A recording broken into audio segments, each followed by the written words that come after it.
I am Demi James, 38 years old, a captain in the United States Army. Today, I stand entirely alone at my father's funeral. In my solemn dress blues, I hold my back straight while my heart shatters inside my chest.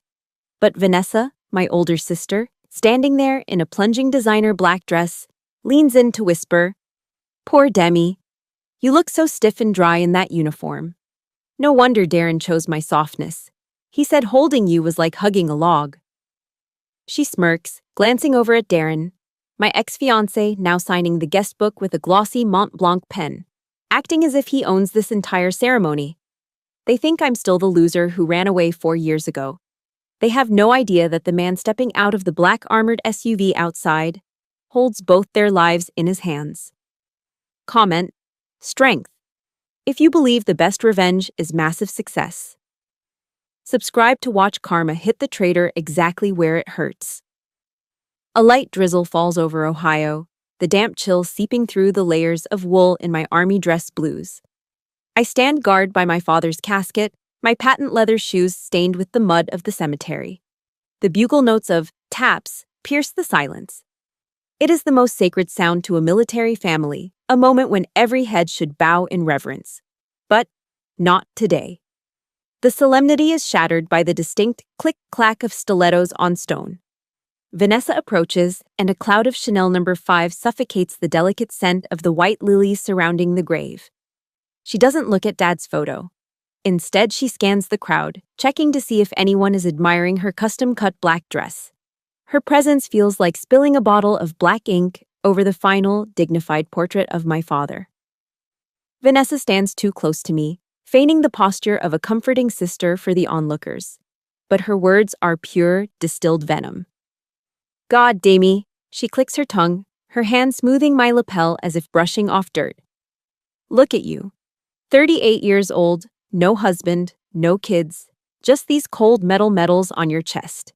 Dad must have been so sad to see his youngest fail like this."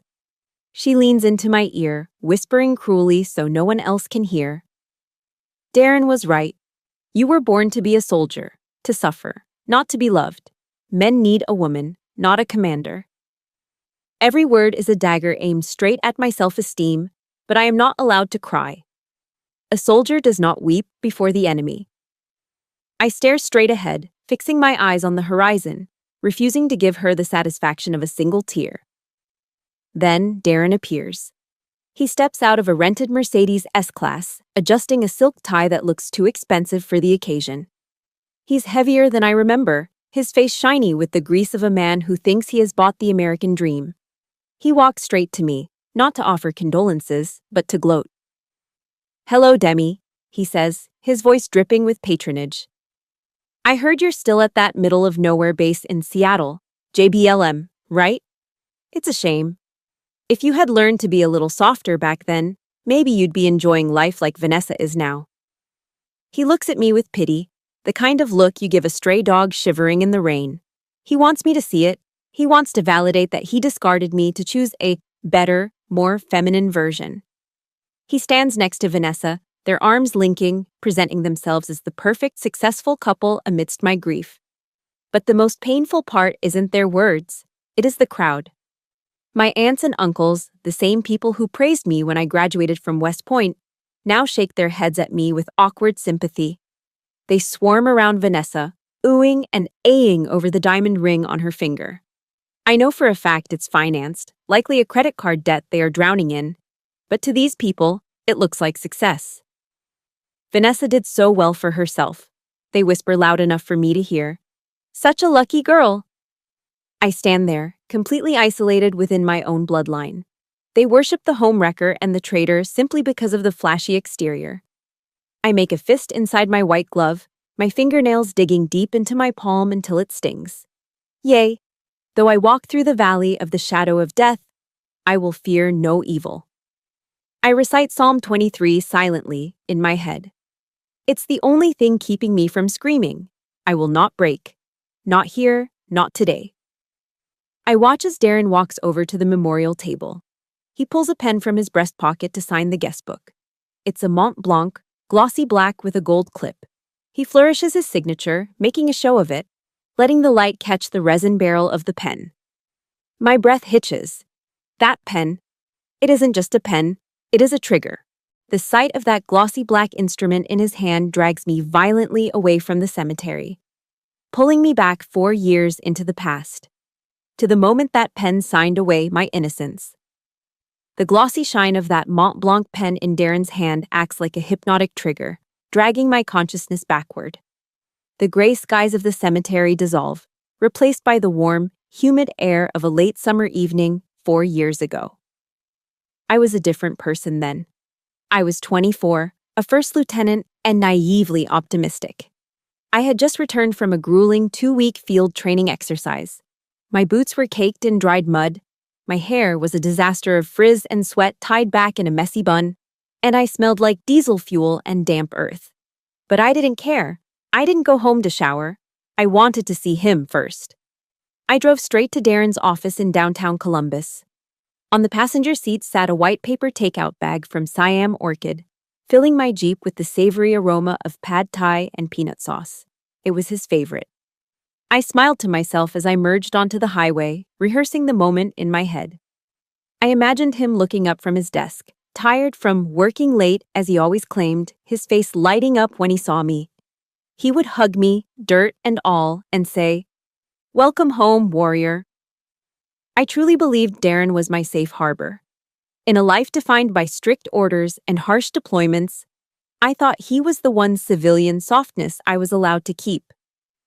I was wrong. It was a fatal miscalculation. The office building was silent at 8:07 p.m. The janitorial staff had already left, leaving the hallways dim and echoing. I walked softly toward his corner office, my combat boots surprisingly quiet on the industrial carpet. I wanted to surprise him. I gripped the warm takeout bag, my heart fluttering with that stupid, innocent excitement. But 10 feet from his door, I froze. It wasn't a sound that stopped me. It was a smell. Heavy, floral, suffocating. It was the scent of gardenia. Not the fresh flower, but the cloying, overly sweet perfume that hung in the air like a fog. It wasn't my scent. I wore light citrus notes, if anything. This smell belonged to only one person I knew. It was the signature scent of my sister, Vanessa. My heart began to hammer against my ribs, not from anticipation anymore, but from a sudden, sickening dread. My stomach churned, the smell of the pad thai suddenly mixing with the perfume to create a nauseating cocktail. Then came the sounds. I heard a giggle. It was that high-pitched, performative laugh Vanessa used when she wanted something expensive. Then came the low murmur of a man's voice. "Don't worry about her." Darren's voice drifted through the partially open door. It wasn't the respectful tone he used with me. It was mocking, slurred with lust. "Demi is as dry as a roof tile. She wouldn't know passion if it hit her in the face."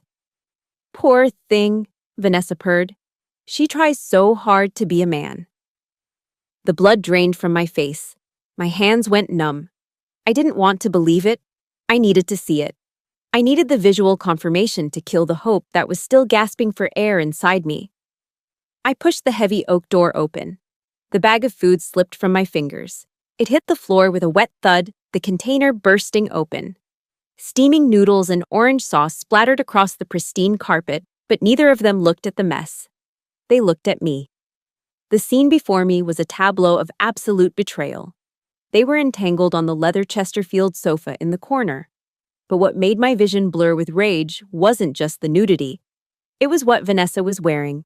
Draped over her shoulders, unbuttoned and loose, was my camouflage army shirt. The one with my name tape, James, stitched over the heart. The shirt I had earned through sweat and tears. She was wearing my honor like a cheap piece of lingerie. Darren scrambled up, his face draining of color, looking like a deer caught in headlights. "Demi, it's not..." But Vanessa? She didn't scramble. She didn't cover herself in shame. She slowly ran a hand through her messy hair, pulling my shirt tighter around her bare skin. She looked me up and down, taking in my muddy boots and tired face. Then she smirked. It was a smile of pure victory. Her eyes said everything she didn't need to speak aloud. "I won. You lost. You serve the country." I serve myself to your man. I waited for the tears. They didn't come. I waited for the urge to scream, to throw a vase, to claw her eyes out. That didn't come either. Instead, a profound, icy silence filled my veins. It was the switch flipping. In the military, they teach you that when an ambush happens, you don't panic. You assess. You react. I looked at Darren, who was now trying to pull his pants up, looking pathetic and soft.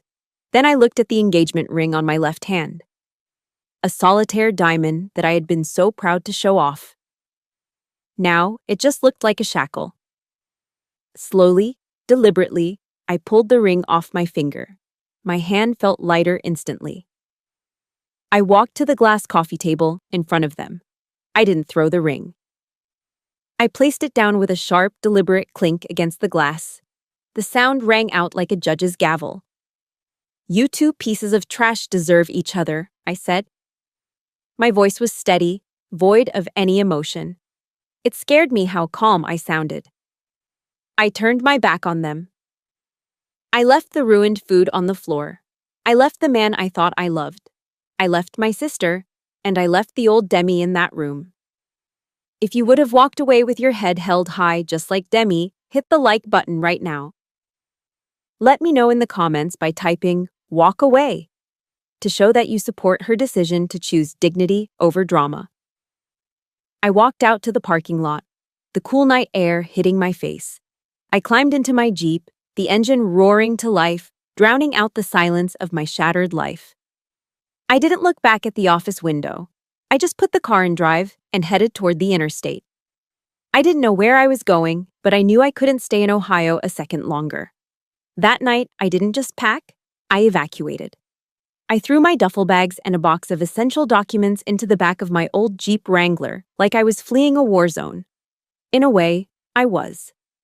I requested an immediate transfer to Joint Base Lewis McChord, or JBLM, in Washington State, the furthest possible point on the map from Ohio without swimming into the Pacific Ocean. The drive was a 3,000-mile blur of asphalt and misery. I drove like a fugitive, fueled by gas station coffee and a burning, acidic rage. I didn't turn on the radio once. I couldn't bear to hear love songs or happy pop music. I just listened to the drone of the tires on the interstate and the roar of the engine. Every time I stopped at a red light or got stuck in construction traffic, that image flashed in my mind. Vanessa, wearing my name tape, smirking at me. It haunted me across the cornfields of the Midwest, through the mountains of Montana, and all the way into the gray, drizzly embrace of the Pacific Northwest. I arrived in Seattle at dawn. The city greeted me with a heavy curtain of rain and a sky the color of a bruised plum. I had no friends here, no family. And thanks to the deposit I'd put down on a wedding venue that wouldn't refund me, my bank account was running on fumes. I couldn't afford a nice place in the city, and the on-base housing list was miles long. So I found a studio apartment off-base in Tacoma. It was a dive. The carpet smelled of decades of stale cigarette smoke and damp wool, a scent that no amount of air freshener could mask. The walls were paper thin. Every night, I could hear my neighbors arguing about money, their voices vibrating through the plaster, reminding me that misery loves company. For the first 6 months, my dinner menu didn't vary. It was the struggle meal of every broke college student and underpaid soldier in America. Maruchan chicken-flavored ramen. 25 cents a pack. I didn't have a dining table. I sat on the cold linoleum floor of my kitchenette, crisscross applesauce, holding a styrofoam cup of noodles. The steam hit my face, doing nothing to warm the chill inside my chest. One Tuesday night, while swirling the salty, processed noodles with a plastic fork, I made the mistake of opening Instagram. There they were. Vanessa had posted a carousel of photos. She and Darren were at an all-inclusive resort in Cabo San Lucas. In one photo, they were holding tropical cocktails, the turquoise ocean glistening behind them. Vanessa was tanned, glowing, and wearing a diamond ring, my replacement that caught the sunlight. The caption read, "Finally found my soulmate, living the blessed life." I stared at the screen until my eyes burned. I was eating 25-cent noodles on a dirty floor in a rainy city, while the woman who betrayed her own blood was sipping margaritas in paradise on my ex-fiancé's dime. The injustice of it felt physical, like a punch to the gut. Why did the villains get the happy ending? Why was I, the one who followed the rules and lived with honor, the one left shivering in the dark? At work, I became a ghost. I showed up to the base every morning at 0600 sharp. I did my job with mechanical precision. I processed logistics requests, managed supply chains, and shouted orders when necessary. But I was hollow. I avoided the mess hall. I turned down every invitation for Friday night drinks. I was terrified that if I let anyone get too close, they would see the cracks in my armor. They would see that Captain James, the stoic officer, was actually a broken woman who couldn't even keep a man. The isolation started to mess with my head. Late at night, when the rain lashed against my single window pane, the gaslighting started to work. I began to replay Vanessa's insults. Maybe she was right, I thought. Maybe I am too dry. Maybe I'm unlovable. Maybe I'm just a machine made for war, not for a home. I was spiraling. I was drowning in plain sight, and nobody knew. Then came the hand of a stranger. It was a Friday afternoon in November, and the rain was coming down in sheets. I was rushing to my Jeep in the parking lot, head down, just trying to escape another weekend of solitude. "Captain James!" I stopped. Standing near the exit was Ruth, a civilian employee from the finance department. I didn't know her well, just exchanged emails about budget approvals. Ruth was a woman in her 50s with kind eyes and a no-nonsense attitude. She walked right up to me, ignoring the rain soaking her coat. She looked me dead in the eye, not with pity, but with a piercing understanding. "You look like you've been carrying the weight of the world on your shoulders for about 6 months too long," Ruth said. Her voice was steady. "I'm going to grab a beer at the craft pub down the street. A good, strong IPA. You're coming with me." I opened my mouth to recite my usual excuse: paperwork, tired, busy. But the warmth in Ruth's expression stopped me. It was the first time in half a year someone had looked at me like a human being, not a rank. "Okay," I whispered. We went to a small, dimly lit bar that smelled of hops and wood polish. Ruth ordered a pitcher of local IPA. She didn't pry. She didn't ask about my family or why I looked so haunted. She just talked about her dogs and the terrible traffic on I-5. After the second pint, the dam broke. I didn't mean to, but a tear slipped down my cheek and landed on the wooden table. Then, another. Ruth didn't flinch. She just handed me a napkin and waited. When I finally composed myself, she reached into her purse and pulled out a small cream-colored business card. She slid it across the table to me. "Dr. Patricia Chin, Trauma and PTSD Specialist for Veterans." "I've been where you are, Demi," Ruth said softly. "You're a warrior, honey, but even warriors need a medic sometimes. Don't let your past define who you are. Fight for yourself." I stared at the card. The edges were sharp, the font simple. It was just a piece of paper, but in the dim light of that bar, it looked like a lifeline thrown to a drowning woman. I picked it up. My hand was trembling, but for the first time in a long time, I didn't feel entirely alone. Dr. Patricia Chin's office was nothing like the sleek, leather-filled executive suite where my heart had been shattered 4 years ago. There was no mahogany desk, no smell of expensive cologne or hidden betrayal. It was a small, cozy room that smelled of old paper and peppermint tea. Books on trauma and stoicism were stacked haphazardly on the floor, and the chairs were simple fabric, worn soft by the weight of 1,000 soldiers seeking peace. I sat there, my knuckles white as I gripped my knees. It had taken me 3 sessions just to say the words out loud. "I feel like I've lost my womanhood," I confessed, my voice barely a whisper. Vanessa was right. I'm just a machine that follows orders. I'm dry, I'm hard, I'm not soft. Dr. Chin took off her reading glasses and looked me dead in the eye. "Demi, who told you that softness is the only definition of a woman? Was it a fashion magazine? Was it your sister?" She leaned forward. "Loyalty, resilience, the capacity to protect others. Those aren't exclusively male traits. Those are human virtues. You aren't dry, Demi. You're fortified. That statement hit me like a bolt of lightning. For 4 years, I had let the villains of my story hold the pen. I had let a cheater and a narcissist define my value. Dr. Chin introduced me to the philosophy of Marcus Aurelius, specifically one concept that became my mantra. The best revenge is to be unlike him who performed the injury. If they were fake, I would be real.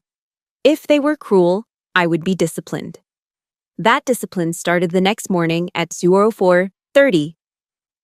Seattle was still wrapped in a thick, gray duvet of fog when I laced up my running shoes. I hit the trail around Lake Washington. The cold dampness of the Pacific Northwest air burned my lungs, but I welcomed the pain. It was a clean pain. It was honest. I ran until my legs screamed. I ran until the sweat and the misty rain washed away the ghostly feeling of Vanessa's hand on my shoulder. I remembered the oath I took when I joined the army. I will never accept defeat. Why had I applied that to the Taliban, but surrendered to a family dispute? As the weeks turned into months, my body transformed. The stress weight melted away, replaced by lean muscle. My posture changed. I stopped looking at the pavement when I walked. I held my chin parallel to the ground. I had survived combat zones. I would survive the memory of Ohio. Discipline saved my body, but it was the chosen family that saved my heart. Ruth, the woman who found me in the rain, dragged me to a unit BBQ one Saturday. In the past, I would have made an excuse. I hated seeing happy families because they reminded me of what I didn't have. But this time, I went. The smell of charcoal and barbecue sauce hit me before I even opened the gate to Sergeant Miller's backyard. Rock music was playing from a portable speaker, and kids were running through a sprinkler on the lawn. "Captain," Miller shouted from the grill, waving a pair of tongs. "Grab a cold one, ribs are almost done." Nobody asked, "Where is your husband?" Nobody looked at my ringless finger with pity. They just handed me a cold can of lager and a paper plate piled high with potato salad and ribs. We laughed about the terrible coffee at the mess hall and debated which football team was going to blow it this year. In that backyard, amidst the laughter and the smell of grilled meat, I realized something profound. Family isn't just whose DNA you share. Family are the people who stand next to you in the trenches. Family are the ones who don't let you stand out in the rain. 6 months of therapy, running, and healing culminated in a single email. I was promoted. The notification hit my inbox on a Tuesday: Strategic Logistics Manager for the entire Northwest region. It was a massive step up, putting me in charge of multi-million-dollar defense contracts. To celebrate, I did something the old Demi would never have done. I drove downtown to the Nordstrom flagship store. I walked into the cosmetics department, ignoring the pastel pinks and soft nudes that Vanessa always said were ladylike. I went straight for the boldest shade I could find.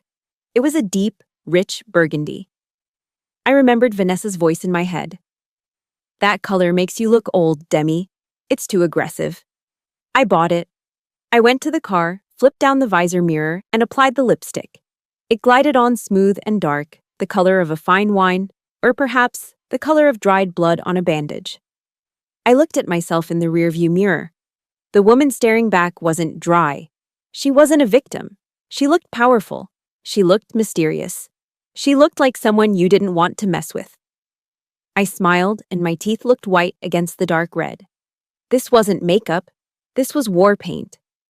I started the engine of my Jeep. I had a new rank, a new confidence, and a new mission. And little did I know, this new promotion was about to put me in a room with the man who would change everything. The boardrooms of the Pacific Northwest were small, and I was about to walk into a meeting that would rewrite my destiny. My promotion to Strategic Logistics Manager didn't just change my rank, it changed the room I was standing in. Instead of muddy field tents, I was now walking into high-level procurement meetings at the Pentagon's Western Regional Office. And that is where I met the man who would redefine everything I thought I knew about love.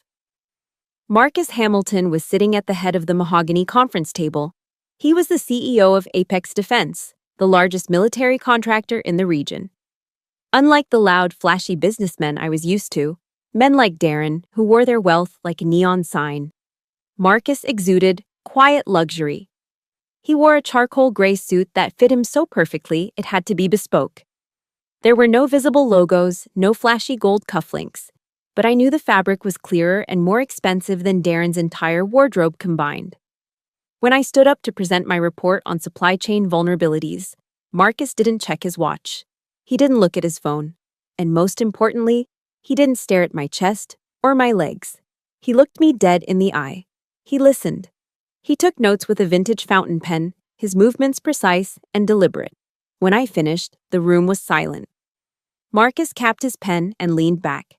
"Captain James," he said, his voice a deep, resonant baritone that commanded the room without shouting.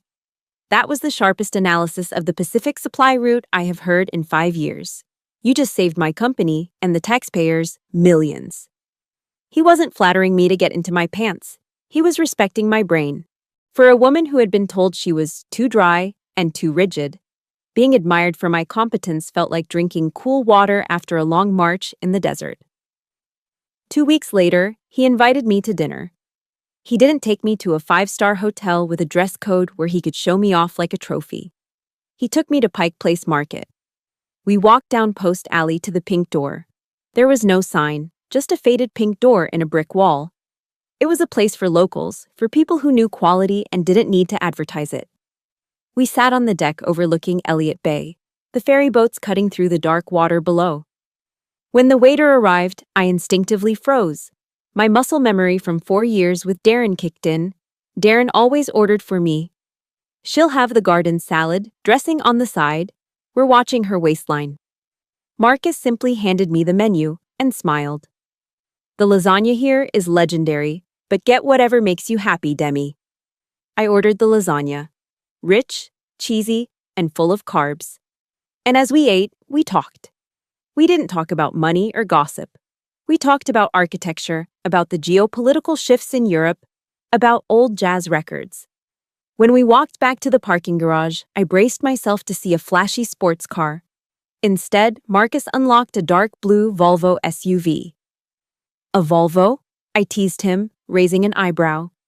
"Safest car on the road," he said with a shrug, opening the door for me. "I don't need to prove I'm fast. I need to know I'm getting home in one piece." That was it. That was the moment I fell for him. Marcus was a mountain, solid, immovable, and safe.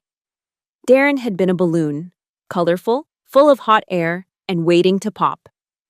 3 months later, the universe revealed its sense of humor. We were driving back from a weekend hike in the Cascades. Marcus was relaxed, one hand on the steering wheel, talking about a recent win for his company. "It was a headache," he admitted, chuckling darkly. We were competing against this logistics firm from the East Coast for a $50 million government contract, a company called Mitchell Logistics. My heart stopped. I stared at his profile. "Mitchell Logistics?" "Yeah," Marcus continued, oblivious to my shock. "The guy running it, Darren Mitchell, I think. He tried to wine and dine the procurement officers. Real flashy guy. But I had my team run a background check on his financials. The guy is drowning. He's leveraging debt to pay off debt. His books are cooked. We exposed it, and the DOD dropped him immediately." I looked out the window to hide the shaking of my hands. Darren, the man who told me I was nothing, the man who had built his life on a foundation of lies, was currently being dismantled by the man holding my hand. Marcus didn't even know he was my avenging angel. He was just doing business with integrity, and in doing so, he was destroying the man who lacked it. 2 years later, on Christmas Eve, Marcus changed my name. There was no flash mob, no drone filming us for Instagram. It was just the two of us in our living room, the only light coming from the crackling fireplace. Marcus got down on one knee. He opened a velvet box. Inside sat a stone that took my breath away. It wasn't a generic diamond. It was a deep, velvety cashmere sapphire, surrounded by a halo of small diamonds. It looked like the ocean at night. "Look inside the band," he whispered. I tilted the ring to the firelight. Engraved in the platinum were 2 words, Semper Fidelis, always faithful. "Demi," he said, his voice thick with emotion, "I love the woman you are. But I also love the soldier in you. I love the scar under your chin. I love your strength. I want to be your rear guard for the rest of this life. Will you marry me? Tears streamed down my face, hot and fast. Darren had betrayed every vow he ever made. But Marcus? Marcus had engraved his loyalty into metal before he even asked the question. I nodded, unable to speak. He slid the ring onto my finger. It fit perfectly. For the first time in my life, I wasn't just deployed, I was home. After the funeral, the mourners retreated to my parents' old colonial house. But what should have been a somber gathering to honor a decorated veteran turned into a grotesque cocktail party hosted by my sister. Vanessa had transformed the living room into a stage for her own vanity. She was swirling a glass of Pinot Noir, laughing too loudly at jokes that weren't funny, while Darren held court in the center of the room like a king. I, on the other hand, was being treated like the help. Demi! Vanessa snapped her fingers at me across the room. We're out of ice. Go to the kitchen and get another bag. And honestly, can you change out of that costume? The uniform is making the guests uncomfortable. It's so aggressive. My jaw tightened until my teeth ached. Costume. She called my dress blues, the uniform I had worn while burying friends, the uniform I had sweat and bled for. A costume. I walked to the kitchen, gripping the silver ice bucket so hard my knuckles turned white. I looked around the house I grew up in. It was filled with strangers, business associates Darren had invited to network. They didn't know my father's favorite song. They didn't know he liked his coffee black. They were just here to stare at Darren's gold Rolex and listen to him brag about his upcoming million-dollar projects. They were vultures, picking at the carcass of my family's grief. I returned with the ice just as Darren tapped a spoon against his champagne flute. The room fell silent. I'd like to propose a toast, Darren boomed, his face flushed with alcohol. He put on a mask of solemnity that was so thin it was transparent. To my late father-in-law, a good man. And I want everyone to know that Vanessa and I have no regrets. Over the last few years, we spared no expense. We paid for the best doctors, the private nursing care, everything. We wanted him to have the best, regardless of the cost. The air left my lungs. A hot, blinding rage shot up my spine. He paid. The truth was a ledger burned into my brain. I was the one who wired $3,000 home every month. I was the one who took out a personal loan to pay for the hospice care because his insurance didn't cover it. I was the one eating 25-cent ramen noodles in a freezing apartment in Tacoma so that Dad could have dignity in his final days. Darren and Vanessa hadn't contributed a single dime. They had sent fruit baskets. And now, he was standing there, stealing my sacrifice to polish his own ego. He was building a monument to his generosity on the foundation of my poverty. The crowd murmured their approval. Such a good son-in-law, my aunt whispered. So generous. I wanted to scream. I wanted to flip the table. But before I could move, Vanessa glided over to me, looping her arm through Darren's. She looked at me with a sickeningly sweet smile, the kind a predator gives before the kill. You know, Demi, she said, her voice projecting so the whole room could hear. Darren and I were talking. We think it's time you stop this soldier phase. It's been long enough. She paused for effect. You should discharge. Come home. Darren is willing to hire you at his logistics firm. You can be his executive assistant. You'd make double what the Army pays you, and the work is much more suitable for a woman your age. You know, making coffee, scheduling appointments, organizing files. It's better than running around in the mud pretending to be a man.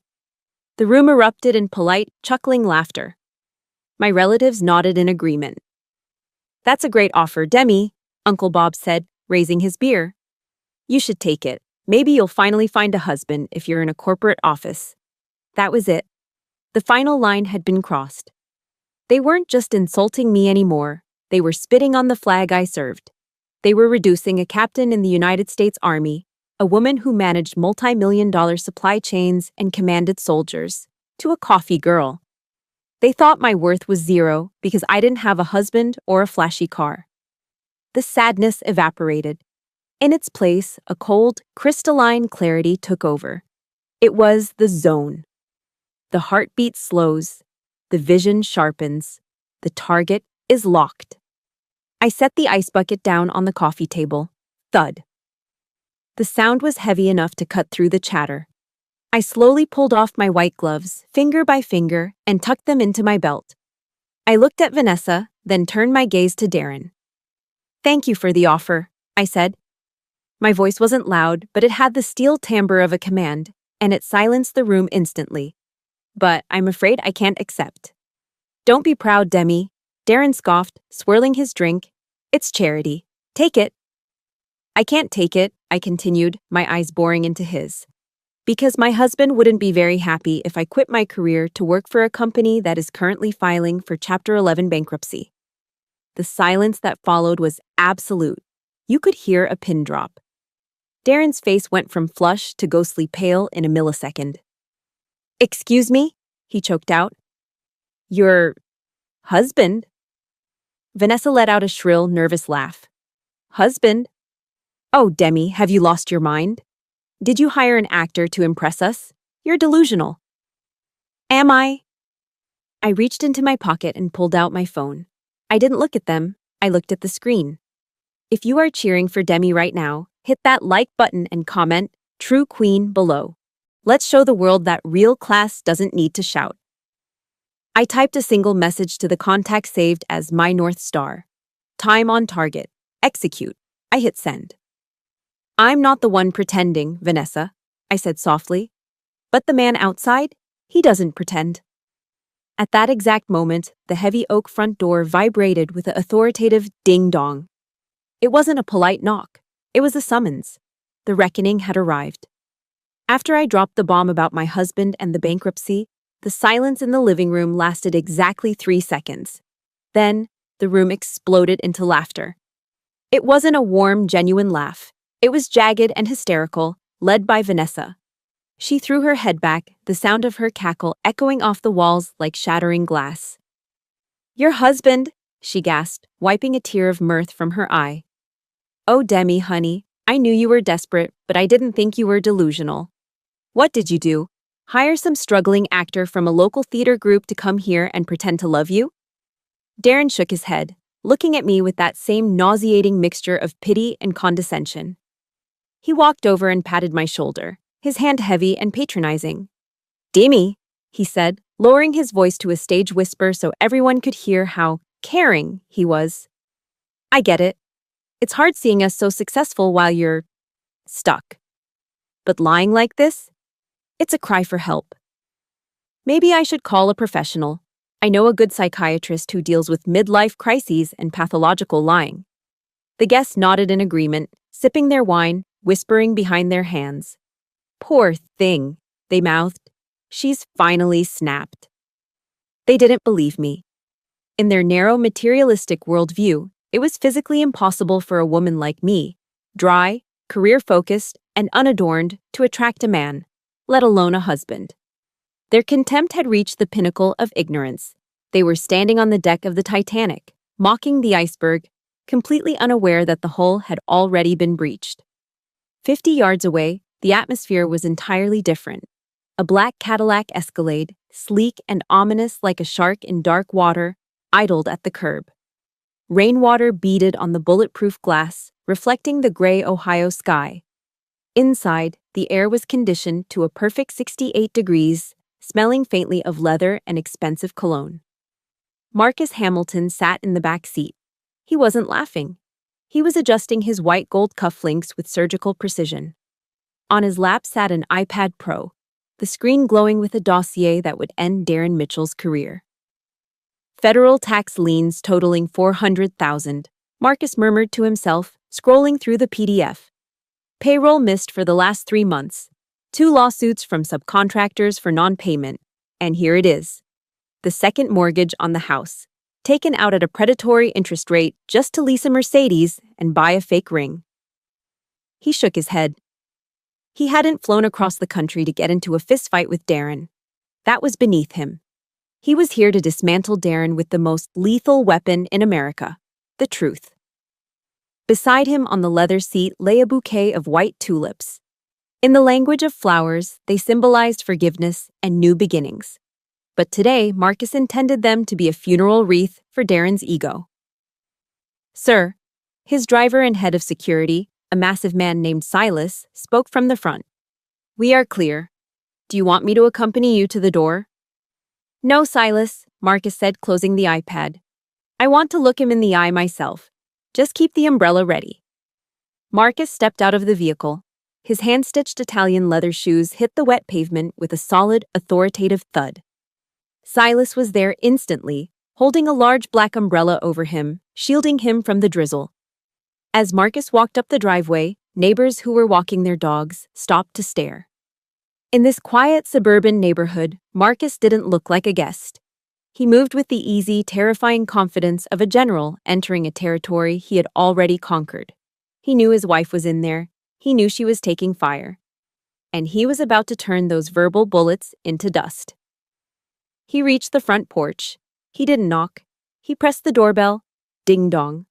The chime cut through the laughter inside the house like a knife. Who is that now? Vanessa huffed, annoyed that her performance was interrupted. She swirled her wine glass, not bothering to move. Probably the delivery guy with the extra case of Pinot Noir I ordered. Demi, get the door, will you? And tell him to take the empty boxes with him. She waved her hand at me, dismissing me like a servant for the 10th time that day. I stood up slowly. I didn't look at the door immediately. I took a second to brush an invisible speck of dust from my blue uniform. I smoothed the fabric over my heart, feeling the steady rhythm of my own pulse. I wasn't afraid anymore. I felt a strange, vibrating excitement. The adrenaline of a soldier hearing air support arriving overhead. I looked Darren dead in the eyes one last time. It's not the wine delivery, Darren, I said quietly. My voice was steady, cutting through the murmurs of the room. That is the man who is about to teach you a very painful lesson in what it actually means to be a provider. Just get the door, Demi, Vanessa shrieked. I turned my back on them. I walked down the hallway, my heels clicking on the hardwood floor. Each step felt heavier, more significant than the last. My heart hammered against my ribs, not from fear, but from anticipation. I reached for the heavy brass handle of the oak door. I took a deep breath, inhaling the stale air of the house one last time before letting the fresh air in. I turned the knob. I pulled. The door swung open, and the gray light of the outside world flooded into the hallway, outlining the silhouette of the man standing there. The wait was over. When Marcus Hamilton stepped across the threshold, the air in the living room didn't just change, it evaporated. He brought with him the kind of heavy, suffocating gravity that only truly powerful men possess. He stood 6'2", towering over Darren, his charcoal suit absorbing the light rather than reflecting it. He didn't look at the stunned guests holding their cheap appetizers. He didn't look at Darren, who was frozen mid-laugh. He walked straight to me, his strides measured and calm, parting the crowd like the Red Sea. He stopped in front of me, ignoring the chaos of the room entirely. He held out the bouquet of white tulips, crisp, elegant, and understated. "Sorry I'm late, Captain," he said, his voice a rich baritone that vibrated against the walls. He leaned down and kissed my forehead, his lips warm against my cold skin. The flight from D.C. was delayed on the tarmac. You know how the private airfield gets in this weather. Private airfield. The room went deathly silent. Vanessa, who had been holding her glass of Pinot Noir like a scepter, stared at Marcus. Her eyes darted from the cut of his Italian suit to the watch on his left wrist. It was a Patek Philippe Nautilus, a timepiece that cost more than this entire house. The realization hit her so hard that her fingers went numb. Crash. The wine glass slipped from her hand and shattered on the beige carpet. A dark red stain began to spread rapidly, looking like a fresh gunshot wound on the floor. But nobody moved to clean it up. They were too paralyzed by what was happening to Darren. Darren was standing dead still. His face had drained of all color, turning a sickly shade of gray. He wasn't looking at Marcus as a rival. He was looking at him as an executioner. He recognized the man, not because they were friends, but because Marcus was the predator Darren had been running from. Mr.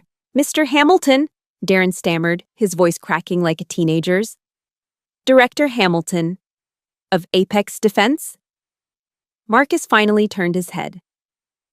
He looked at Darren with the mild, disinterested curiosity one might show a bug before stepping on it. "Oh, Mitchell," Marcus said. His tone was light, yet it carried the weight of a sledgehammer. "I didn't expect to see you here. I assumed you would be in your office, frantically explaining that $2 million tax lien to the IRS agents currently auditing your books." The sentence hung in the air like toxic smoke. The guests gasped. Uncle Bob lowered his beer. The smile vanished from my aunt's face. Darren choked, sweat instantly beading on his forehead. That's a misunderstanding. We're restructuring." "Restructuring?" Marcus laughed, a dry, humorless sound. "Is that what we call Chapter 11 bankruptcy these days?" "My compliance team flagged your file this morning, Darren. You leveraged this house, your wife's parents' house, to secure a loan you had no intention of paying back. You're not just broke, you're about to be homeless." Vanessa let out a strangled cry. She rushed forward, grabbing Darren's arm, her fingernails digging into his suit jacket. "What is he talking about, Darren? You said the business was booming. You said we were buying a boat." She turned to Marcus, her eyes wide with panic and confusion. "How do you know this? Who are you?" Marcus didn't answer her immediately. He stepped closer to me, sliding his arm around my waist. His grip was firm, possessive, and incredibly grounding.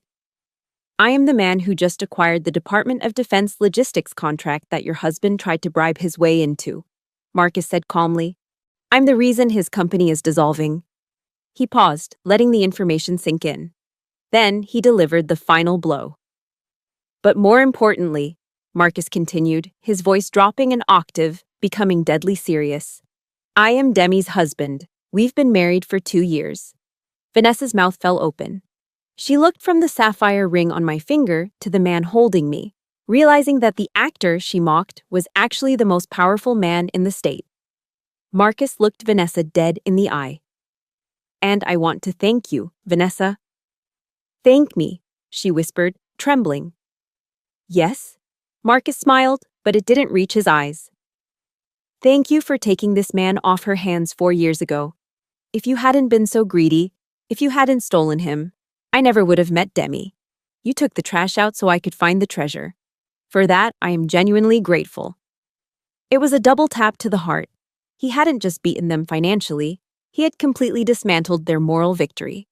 He framed their betrayal not as a loss for me, but as the greatest favor anyone had ever done for me. Darren's legs gave out. He sank into the nearest armchair, looking like a deflated balloon. He looked up at me, desperation in his eyes. "Demi," he pleaded, his voice wet with tears. "Please. Mr. Hamilton. Marcus. We're family. Demi is my ex-fiancé. You can't let them take the house. My reputation?" Marcus cut him off. The temperature in the room seemed to drop 10 degrees. "Ex-fiancé," Marcus repeated, his voice icy. "You lost the right to speak her name when you betrayed her. She isn't your ex-anything. She is Mrs. Hamilton, and the Hamilton family does not do business with liars." Marcus turned his gaze to the room full of gawking relatives, the flying monkeys who had spent the last hour mocking me. "This party is over," Marcus announced. He didn't shout, but the authority in his voice was absolute. "My wife has had a long day, and she needs to grieve her father in peace. I suggest you all leave, now." There was no protest. No one stayed to finish their wine. The shame in the room was palpable. They grabbed their coats and purses, scrambling for the door like cockroaches when the lights turn on. Within 2 minutes, the house was silent, save for the sound of Vanessa sobbing on the floor next to the red wine stain that looked so much like the death of her fake life. Within 5 minutes, the house was empty. The friends and relatives who had been drinking Darren's wine and eating his shrimp cocktail vanished the moment the smell of failure entered the room. Now it was just the 4 of us standing in the wreckage of the living room. Marcus, me, and the 2 people who had tried to destroy my life. The silence was heavy, broken only by the aggressive buzzing of a cell phone on the coffee table. It was Darren's phone. The screen lit up, flashing a number with an 800 area code. Darren stared at it, his hands shaking by his sides. He made no move to answer it. "You should probably get that, Mitchell," Marcus said, leaning casually against the mantelpiece. That's the third time they've called in 10 minutes. Creditors are persistent. I can't, Darren whispered, sweat trickling down his temple. Then I will. Marcus reached forward and tapped the speakerphone icon before Darren could stop him. A woman's voice, sharp and professional, filled the room. Mr. Mitchell, this is Wells Fargo Home Mortgage. We have attempted to reach you by mail and phone. This is your final notification regarding the property at 42 Elm Street. Since we have not received the past due balance of $14,000, foreclosure proceedings will officially begin tomorrow morning. You have 30 days to vacate the premises. The color drained from Vanessa's face so fast I thought she was going to faint. She whipped her head toward Darren, her eyes bulging. Foreclosure? She shrieked. Darren, you told me you paid off the mortgage. You said the business was having its best quarter ever. Darren hung his head, looking at his expensive Italian loafers, which, I realize now, were probably put on a credit card he couldn't pay. I had to move some money around, he mumbled. To keep up appearances. The lease on the Mercedes, your wardrobe, the parties. It costs money, Vanessa. So you lied to me, Vanessa screamed, grabbing a throw pillow and hurling it at him. We're homeless. You made me homeless. It was a pathetic scene. The facade of the perfect couple was crumbling in real time, revealing the rot underneath. Vanessa turned away from him, panting. Her eyes landed on my hand, specifically on the cashmere sapphire ring Marcus had given me. It glowed deep blue in the lamplight, heavy with history and value. Then she looked down at the massive rock on her own finger, the one she had been flashing in my face all day. But the ring, she stammered, twisting it on her finger. Darren said this was an investment. He said it was worth $50,000. We can sell it. We can pay the bank. Marcus let out a short, dry chuckle. He walked over, glancing at Vanessa's hand without touching it. Vanessa, Marcus said, his voice dripping with pity. That isn't a diamond. It's moissanite. High quality, sure, but synthetic. You can buy that exact ring on Amazon for about $200, maybe $300 if you pay for overnight shipping. He gestured to my hand. My wife's ring, however, is a natural cashmere sapphire, custom set by Harry Winston. It's insured for more than the value of this entire house. Please, stop comparing yourself to her. You lost that game a long time ago. The realization hit Vanessa like a physical blow. Her knees buckled. She wasn't crying because she loved Darren and he had lied. She was crying because she had backed the wrong horse. She had thrown away her sister for a man she thought was a gold mine, only to find out he was a sinkhole. With a guttural scream of rage, Vanessa ripped the ring off her finger. She threw it at Darren with all her might. It bounced off his forehead and skittered under the sofa. A piece of cheap glass lost in the dust. I hate you, she sobbed. You fraud. You ruined my life. Darren didn't look at her. He looked at me. In a move that made my stomach turn, he dropped to his knees. He actually crawled 2 feet toward me, his hands clasped together. Demi, he wept, snot running down his nose. Demi, please. You have to talk to him. You know me. We grew up together. Just ask Marcus to give me a subcontract. Anything. A consulting gig. I just need a lifeline. He reached out, trying to grab the hem of my pants. I took a sharp step back. Don't, I said, my voice cold. Please, Demi, he wailed. Do it for Mom and Dad. What would they think if they saw me like this? They loved me like a son. They wouldn't want me on the street. A wave of nausea washed over me. He dared to invoke my parents, the parents whose medical bills he ignored, the parents whose funeral he turned into a networking event. Do not speak about my parents, I said, pointing a finger at him. You stood in front of their casket today and lied about paying for their care. You insulted my rank. You tried to hire me as a secretary to humiliate me. And now you want me to save you? I looked down at him, a man I once thought was the love of my life. He looked so small now, so pathetic. No, Darren, I said. I won't save you. You are a grown man. You made your bed with lies, now you have to sleep in it. Clean up your own trash. I felt a hand on the small of my back. Warm. Solid. Let's go, Demi, Marcus said softly. The air in here is getting toxic.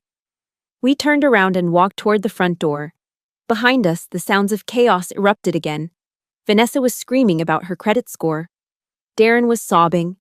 They were turning on each other, two drowning people trying to climb on top of one another to survive. I stepped out onto the porch. The rain had stopped. The night air of Ohio was cold, crisp, and incredibly clean. I took a deep breath, filling my lungs with it. I walked down the steps to the waiting Cadillac. I didn't look back at the house. I didn't need to. That life, the life of the victim, the life of the dry sister, the life of the woman who wasn't enough, was dead. It died in that living room.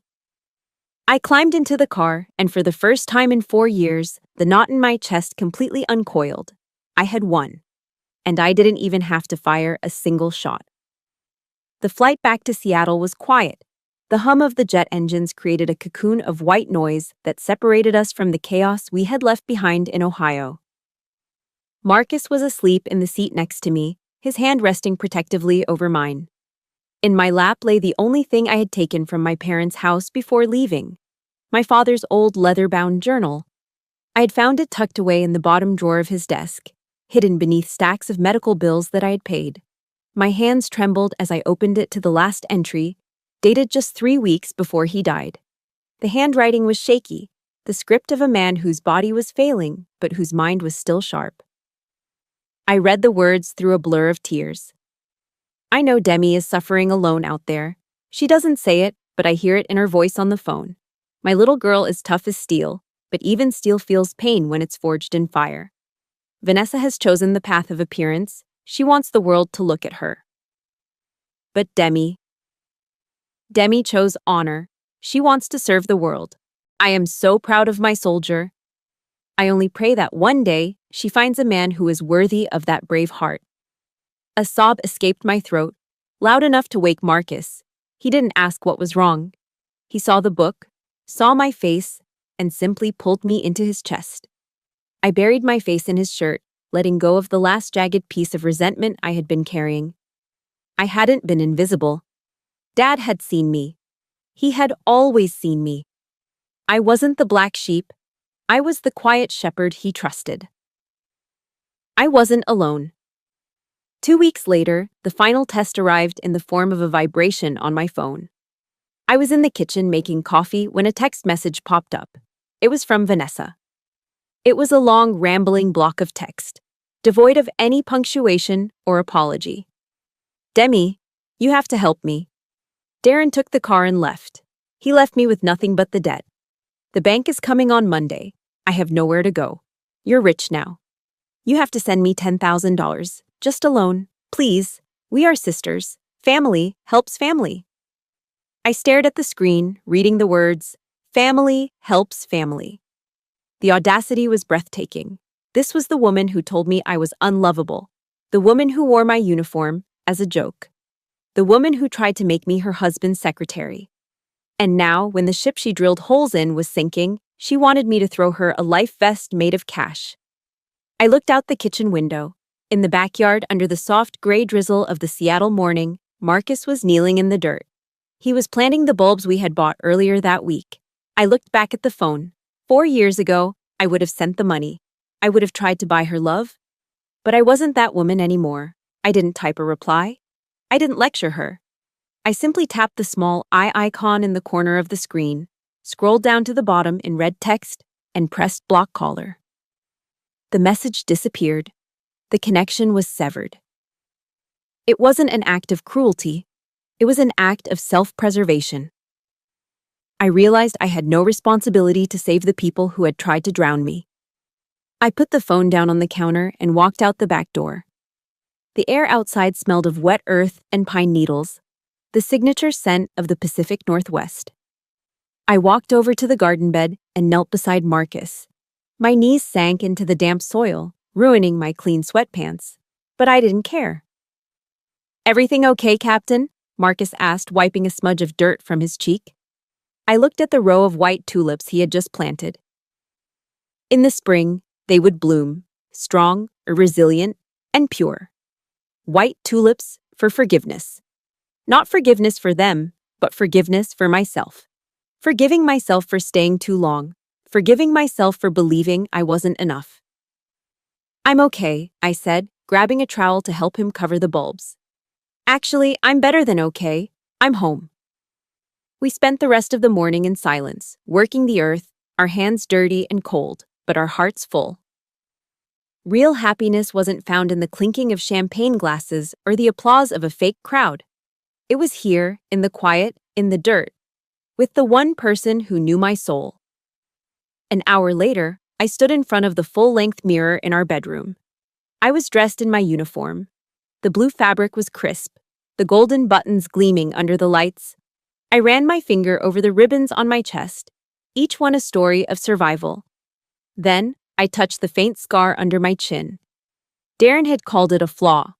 Marcus called it a mark of courage. Today, I just called it me. I reached for the tube of lipstick on the vanity. Burgundy, deep, dark, and unapologetic. I applied it carefully, pressing my lips together. The color was bold against my skin. It was the color of a woman who had walked through hell and came out holding the torch. I adjusted my collar and squared my shoulders. I had a unit to lead. I had logistics to manage. I had a life to live. Life is a battlefield. We all take hits. We all get betrayed. We all have moments where we are standing in the rain, eating ramen noodles, wondering if we will ever be warm again. But as I looked at my reflection, I knew the truth. My name is Demi James. I was a victim, then I was a survivor. Now, I am a victor. And if you're out there, standing in your own valley of shadows, listen to me. Do not drop your weapon. Do not let them define you. The night is long, but I promise you, the dawn is coming.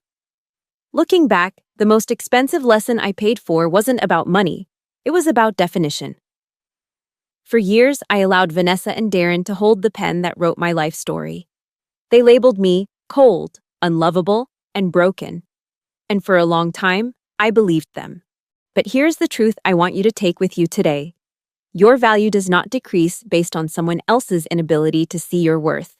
Just because a customer at a yard sale thinks a diamond is a piece of glass, that doesn't change the nature of the stone. It is still a diamond. You must be the guardian of your own price tag. When the world tries to discount you, have the courage to double the price. Now, I want to turn the floor over to you. Have you ever felt like the black sheep of your family? Or had your sacrifices ignored by the people you loved the most? Please be brave and share your story in the comments below. I read them, and I want this channel to be a safe space where you know you aren't alone. If my journey from that rainy cemetery to the Garden of Peace gave you even a spark of hope today, please hit that like button. And to join our growing community of survivors and warriors, make sure you subscribe and turn on notifications. Let's keep fighting the good fight together.